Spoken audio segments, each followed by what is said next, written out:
बिस्मिल्लाहिर्रहमानिर्रहीम। इल्म हदीस और उसूल हदीस का आज 9वां सबक है। आज के सबक का उन्वान है हुज्जियत हदीस के दलाइल अहादीस से। आज के सबक में हम हुज्जियत हदीस पर बहस करेंगे और ये साबित करेंगे कि अहादीस में इसके क्या दलाइल हैं। जैसे कि पहले बताया था कि हदीस कुरान मजीद की तरह हुज्जत है। फिर हदीस की हुज्जियत पर दलाइल कुछ कुरान मजीद में है और कुछ अहादीस में है। तो आज के सबक में हम हुज्जियत हदीस के जो दलाइल अहादीस में है वो ज़िक्र करेंगे। पिछले सबक में यानी सबक नंबर 8 में हमने हुज्जियत हदीस के दलाइल कुरान मजीद में जो है वो ज़िक्र किए थे। हमने कहा था कि किताबुल्लाह हुज्जियत हदीस से बरी हुई है और फिर हमने हुज्जियत हदीस पर 4 किस्म की आयात से इस्तिदलाल ज़िक्र किया था। पहली किस्म वो है कि जिसमें नबी करीम सल्लल्लाहु अलैहि वसल्लम पर ईमान की वजूब की आयत थी, और दूसरी किस्म की वो आयत है जिसमें नबी करीम सल्लल्लाहु अलैहि वसल्लम के बारे में ये आया है कि वो किताबुल्लाह की वजाहत करने वाले हैं। तीसरी किस्म की वो आयत है जिसमें नबी करीम सल्लल्लाहु अलैहि वसल्लम की इताअत के बारे में आया है कि वो मुतलक़न उनकी इताअत वाजिब है। चौथी किस्म वो आयत है जिसमें नबी करीम सल्लल्लाहु अलैहि वसल्लम से सादिर होने वाले तमाम अफ़ाल के बारे में आप सल्लल्लाहु अलैहि वसल्लम की इत्तिबा की हुज्जियत का ज़िक्र किया गया था। आज के सबक में हम हुज्जियत हदीस के दलाइल जो अहादीस में हैं वो ज़िक्र करेंगे। अहादीस के ज़ख़ीरे को अगर हम देख लें तो वो हुज्जियत हदीस से भरा हुआ है, यानी तवातुर के साथ ऐसे अहादीस मौजूद है जिससे मालूम होता है कि अहादीस का मानना ज़रूरी है और उसको हुज्जत तस्लीम करना ज़रूरी है। हुज्जियत हदीस पर अहादीस तो बहुत सारी है, लेकिन उस पर 3 किस्म की अहादीस से यहाँ हम इस्तिदलाल करेंगे। पहली किस्म की अहादीस में उन अहादीस का ज़िक्र है जिसमें नबी करीम सल्लल्लाहु अलैहि वसल्लम को झूठ से मासूम करार दिया गया है। चुनांचे शेख अब्दुल गनी अब्दुल खालिक फरमाते हैं, पहली किस्म रसूलुल्लाह सल्लल्लाहु अलैहि वसल्लम ने जो मासूम अनिल किज़्ब है बताया है कि उन पर कुरान मजीद नाजिल किया गया है और इसके अलावा दूसरी चीज़ की भी वही की गई है, और यह कि जो अहकाम आपने बयान किए हैं और कानून के तौर पर मुकर्रर फरमाए हैं उनको अल्लाह ताला ने ही बतौर कानून मुकर्रर फरमाया है और उनकी तशरीह आपकी अपने तरफ से नहीं, और ये कि सुन्नत पर अमल दरअसल कुरान पर अमल है, और ये कि अल्लाह ताला ने आपकी उम्मत को आपके इरशाद को कबूल करने, आपके हुक्म की तामील करने और आपकी सुन्नत की पैरवी करने का हुक्म दिया है, और ये कि जिस शख्स ने आपकी इताअत की और आपकी सुन्नत को मजबूती से पकड़ा उसने दर हकीकत अल्लाह ताला की इताअत की और इसने हिदायत पाई और वो जन्नत और अजर अज़ीम का मुस्तहिक हुआ, और जिस शख्स ने आपकी नाफरमानी की और आपकी हदीस को रद्द किया और अपनी राय और ख्वाहिश को मुस्तकिल हैसियत दी तो उसने दर हकीकत अल्लाह की नाफरमानी की और गुमराह हुआ और हलाक हो गया और जहन्नुम और अल्लाह की लानत का मुस्तहिक हुआ। और ये कि ईमान आपकी लाई हुई तमाम चीज़ों की पैरवी ही से मुकम्मल होता है, और ये कि आपकी ज़ात से हमेशा हक़ ही का सुदूर होता है, और ये कि बेहतरीन तरीक़ा आप ही का तरीक़ा है, और ये कि जो चीज़ आप लेकर नहीं आए यानी जिसे लोगों ने अपने ख्वाहिशात और हवाए नफ्स से घड़ लिया हो वो बिदअत है और काबिल रद्द है। ये सब चीज़ें हुज्जियत सुन्नत को मुस्तलज़म है। तो बहरहाल मुसन्निफ़ ने उन तमाम अहादीस का इख्तिसार के साथ इस पहली किस्म में ज़िक्र किया है। इसके बाद हम हदीस को ज़िक्र करते हैं। चुनांचे एक हदीस में है कि नबी करीम सल्लल्लाहु अलैहि वसल्लम फरमाते हैं, मुझे कुरान के साथ एक और चीज़ भी अता की गई है।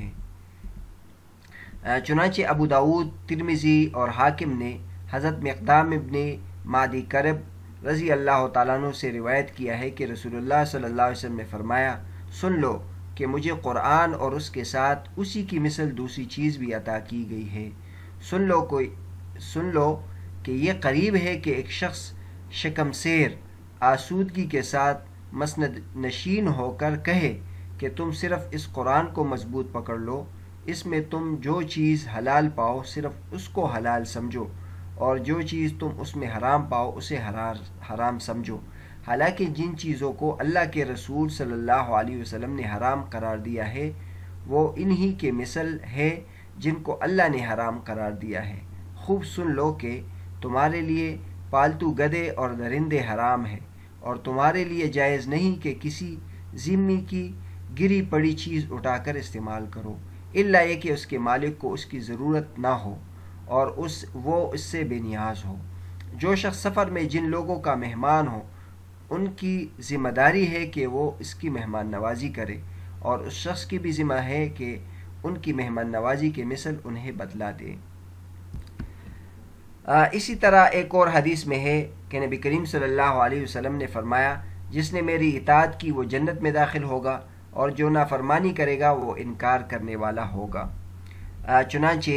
بخاری اور حاکم نے حضرت ابو ہریرہ رضی اللہ تعالیٰ عنہ سے روایت کیا ہے کہ انہوں نے کہا، رسول اللہ صلی اللہ علیہ وسلم نے ارشاد فرمایا، میری امت جنت میں داخل ہوگی سوائے اس کے جس نے انکار کیا۔ صحابہ رضی اللہ تعالیٰ عنہم نے عرض کیا، اے اللہ کے رسول، انکار کرنے والا کون ہے؟ آپ صلی اللہ علیہ وسلم نے فرمایا، جو میری اطاعت کرے گا وہ جنت میں داخل ہوگا، اور جو میری نافرمانی کرے گا وہ انکار کرنے والا ہوگا۔ اسی طرح ایک اور حدیث میں ہے، نبی کریم صلی اللہ علیہ وسلم نے فرمایا، جس نے میری سنت کو زندہ کیا تو اس کو عمل کرنے والوں کی طرح اجر ملے گا۔ چنانچہ ترمذی اور ابن ماجہ میں حضرت عمرو بن عوف مزنی رحمۃ اللہ علیہ سے روایت ہے کہ، اور ترمذی نے اس حدیث کو حسن بتلایا ہے، نبی کریم صلی اللہ علیہ وسلم نے بلال ابن حارث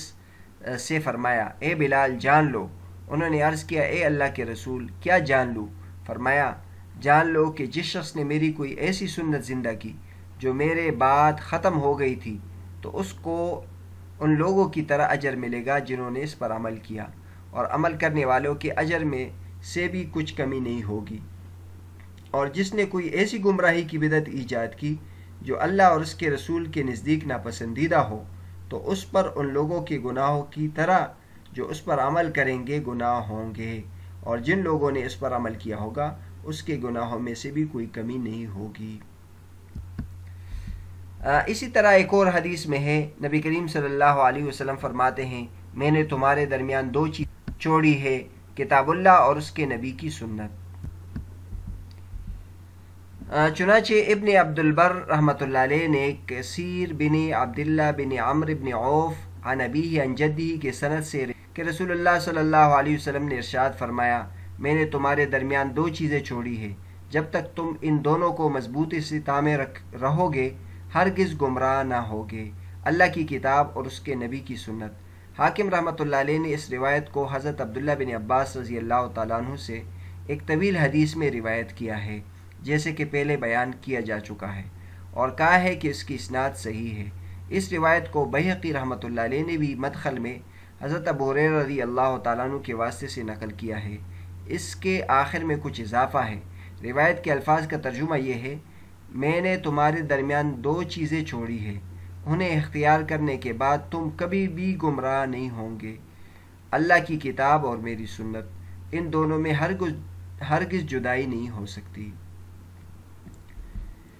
اسی طرح ایک اور حدیث میں ہے، نبی کریم صلی اللہ علیہ وسلم فرماتے ہیں کہ انسان کو اپنی خواہش نبی کریم صلی اللہ علیہ وسلم کی دین کے تابع کرنا ضروری ہے۔ اور اسی طرح ایک اور حدیث میں ہے کہ نبی کریم صلی اللہ علیہ وسلم نے فرمایا، جس نے میری سنت سے منہ موڑا وہ مجھ سے نہیں۔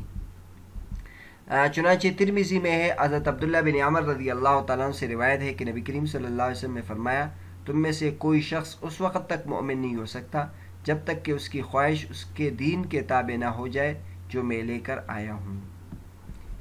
اور امام احمد رحمۃ اللہ علیہ نے مسند میں روایت کیا ہے کہ رسول اللہ صلی اللہ علیہ وسلم نے فرمایا، جس نے میری اقتداء کی وہ مجھ سے ہے، یعنی میری امت میں سے ہے، اور جس نے میری سنت سے بے رغبتی کی وہ مجھ سے نہیں، یعنی میری امت میں سے نہیں، یا اس کا مجھ سے کوئی تعلق نہیں۔ اس طرح ایک اور حدیث میں ہے کہ نبی کریم صلی اللہ علیہ وسلم نے فرمایا، میرے منہ سے ہمیشہ حق بات نکلتی ہے۔ चुनाचे बैहक़ी ने मदखल में हज़रत अब्दुल्ला बिन अमर रज़ी अल्लाह तआला अन्हु से रिवायत किया है कि उन्होंने फरमाया, मैं हर चीज़ को जिसे हज़रत मोहम्मद सल्लल्लाहु अलैहि वसल्लम से सुनता था याद करने की गरज से लिख लिया करता था। कुरैश ने मुझसे इससे मना किया और कहा कि तुम हर चीज़ जो रसूलुल्लाह सल्लल्लाहु अलैहि वसल्लम से सुनते हो लिख लेते हो, हालांकि रसूलुल्लाह सल्लल्लाहु अलैहि वसल्लम भी एक इंसान है जो नाराज़गी और खुशी की हालत में बात करते हैं। चुनाचे मैं लिखने से रुक गया और इसका जिक्र रसूलुल्लाह सल्लल्लाहु अलैहि वसल्लम से किया। आप सल्लल्लाहु अलैहि वसल्लम ने फरमाया, तुम लिख लिया करो, इस ज़ात की कसम जिसके कब्ज़े में मेरी जान है। इससे आपने अपने दहन मुबारक की तरफ अपने हाथ से इशारा करते हुए फरमाया, इससे हमेशा हक बात ही निकलती है। इस हदीस को इमाम अहमद, इमाम अबू दाऊद, इमाम हाकिम, इमाम दारबी वगैरह ने भी रिवायत किया है। दूसरी किस्म वो की जो अहादीस है जिससे हदीस की हुज्जियत साबित होती है वो यहाँ ज़िक्र किया जाता है। दूसरी किस्म में मंदरज झेल उमूर पर बहस की गई है। आपकी सुन्नत को मजबूती से पकड़ने के बारे में आपका हुक्म, सिर्फ़ कुरान पर अमल करने और सिर्फ़ उसी के अहकाम को इख्तियार करने, कुरान में कोई सुन्नत का हुक्म ना हो तो उस सुन्नत को तर्क करने, ख्वाहिश नफ्स की पैरवी करने और कुरान और सुन्नत को छोड़कर सिर्फ अपनी राय पर अमल करने के बारे में आप सल्लल्लाहु अलैहि वसल्लम की मुमानियात। आप सल्लल्लाहु अलैहि वसल्लम सिर्फ इसी चीज़ का हुक्म देते हैं जिसे अल्लाह ने फ़र्ज़ किया है और इस चीज़ से रोकते हैं जिससे अल्लाह ने रोका है, जैसे कि गुज़श्ता हदीस से साबित हुआ। तो बहरहाल इस सिलसिले में जो अहादीस है उसमें एक हदीस है, नबी करीम सल्लल्लाहु अलैहि वसल्लम फरमाते हैं, मेरी सुन्नत को मजबूती से थामे रखो। चुनाचे अबू दाऊद, तिरमिज़ी और इब्न माजा ने हज़रत इरबाज़ इब्न सारिया रज़ी अल्लाह तआला अन्हु से रिवायत किया है कि उन्होंने कहा कि एक रोज़ रसूलुल्लाह सल्लल्लाहु अलैहि वसल्लम ने हमें नमाज़ पढ़ाई, फिर हमारी तरफ रुख करके मुतवज्जे हुए और हमें फसीह व बलीग अल्फाज में वाज़ फरमाया, जिससे आंखें बह पड़ी और दिल दुहल गए। एक शख्स ने अर्ज़ किया, अल्लाह के रसूल, ऐसा लगता है कि ये रुखसत करने वाले का वाज़ है, तो आप हमें क्या वसीयत करते हैं? आप सल्लल्लाहु अलैहि वसल्लम ने फरमाया, मैं तुम्हें अल्लाह से डरने और अमीर की बात सुनने और फरमाबरदारी करने की वसीयत करता हूँ, ख्वाह वो अमीर हबशी ग़ुलाम ही क्यों ना हो। तुम में से जो ज़िंदा रहेगा वो मेरे बाद बहुत ज़्यादा इख्तिलाफ देखेगा, इसलिए तुम पर लाजिम है कि मेरी सुन्नत को और हिदायत याफ्ता खुलफ़ाए राशिदीन की सुन्नत को मजबूती से थामे रखो और उन्हें दांतों से पकड़े रहो और दीन में जो नई नई चीज़ें पैदा हों उनसे बचो, इसलिए कि दीन में पैदा की हुई चीज़ बिदअत है और हर बिदअत गुमराही है और गुमराही जहन्नुम में ले जाने वाली है। इस तरह की एक और हदीस है जिसमें नबी करीम सल्लल्लाहु अलैहि वसल्लम फरमाते हैं, कोई शख्स ये न कहे कि हम सिर्फ़ किताबुल्लाह की पैरवी करेंगे। चुनाचे इमाम शाफ़ी, इमाम अबू दाऊद, इमाम तिरमिज़ी और इमाम इब्न माजा ने हज़रत अबू राफ़े रज़ी अल्लाह तआला अन्हु से रिवायत किया है कि रसूलुल्लाह सल्लल्लाहु अलैहि वसल्लम ने फरमाया, मैं ऐसे शख्स को हरगिज़ ना पाऊँ जो अपने तख्त पर नशीन हुआ, उसके पास मेरा कोई हुक्म पहुँचे जो मैंने किसी काम के करने का हुक्म दिया हो या किसी चीज़ से मना किया हो, तो वो ये कहे कि मैं नहीं जानता, हम सिर्फ उसी की पैरवी करेंगे जो हम किताबुल्लाह में पाएंगे। इसी तरह तीसरी किस्म की अहादीस ज़िक्र करते हैं जिसमें हुज्जियत हदीस के बारे में हुज़ूर सल्लल्लाहु अलैहि वसल्लम ने तज़किरा किया है। चुनांचे शेख अब्दुल गनी अब्दुल गफूर फरमाते हैं, ये किस्म मंदरज झेल उमूर पर मुश्तमिल है। आपकी हदीस सुनने, उसको याद करने, जिसने उसको न सुना हो,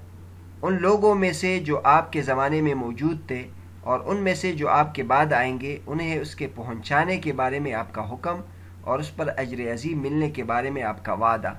इससे इसकी हुज्जियत लाजिम आती है। इमाम शाफ़ी रहमतुल्लाह अलैह फरमाते हैं, जब रसूलुल्लाह सल्लल्लाहु अलैहि वसल्लम ने किसी शख्स को अपना इरशाद सुनने, उसको याद करने और उसको पहुँचाने की दावत दी है, जिस शख्स को आपने इसकी दावत दी है वो उसे पहुँचाएगा और वो शख्स एक ही है।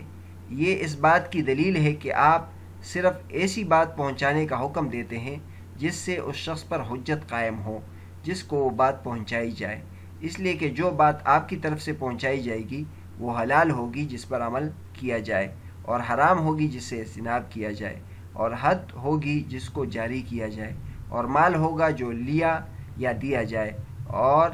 دین اور دنیا کے بارے میں نصیحت اور خیر خواہی ہوگی۔ تو بہرحال تیسری قسم میں وہ احادیث ہے جس میں نبی کریم صلی اللہ علیہ وسلم نے اپنے سنت کو محفوظ کرنے اور لوگوں تک پہنچانے کے بارے میں تذکرہ کیا ہے۔ ظاہر ہے جب نبی کریم صلی اللہ علیہ وسلم کی حدیث حجت ہے تو تب ہی نبی کریم صلی اللہ علیہ وسلم نے اس کو یاد کرنے اور اس کو دوسروں تک پہنچانے کا حکم دیا ہے۔ اس سلسلے میں نبی کریم صلی اللہ علیہ وسلم کی وہ حدیث بھی ہم ذکر کرتے ہیں جس میں نبی کریم صلی اللہ علیہ وسلم نے اپنے اوپر جھوٹ باندھنے سے ممانعت کا ذکر کیا ہے کہ میرے اوپر جھوٹ نہ باندھو۔ اسی طرح وہ احادیث بھی ہے جس میں نبی کریم صلی اللہ علیہ وسلم کی احادیث چھپانے سے ممانعت ہے کہ میری باتیں چھپاؤ نہیں بلکہ لوگوں تک پہنچایا کرو۔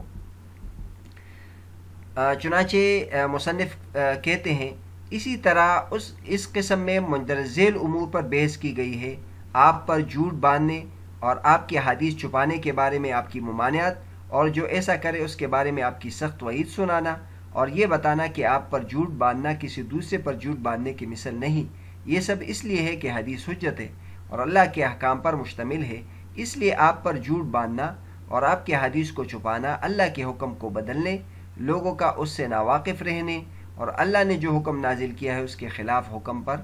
عمل کرنے کا سبب ہے۔ اگر حدیث کی وہ حیثیت نہ ہوتی جو ہم نے ذکر کی تو کسی دوسرے شخص پر جھوٹ باندھنے اور جو کچھ اس سے سرزد ہوا اس کو چھپانے اور رسول اللہ صلی اللہ علیہ وسلم پر جھوٹ باندھنے اور آپ کی حدیث چھپانے میں کوئی فرق نہ ہوتا، اور مؤخر ذکر باتیں سخت وعید کے مستحق نہ ہوتی۔ بہرحال یہاں تک ہم نے حجیت حدیث سے متعلق احادیث کا ایک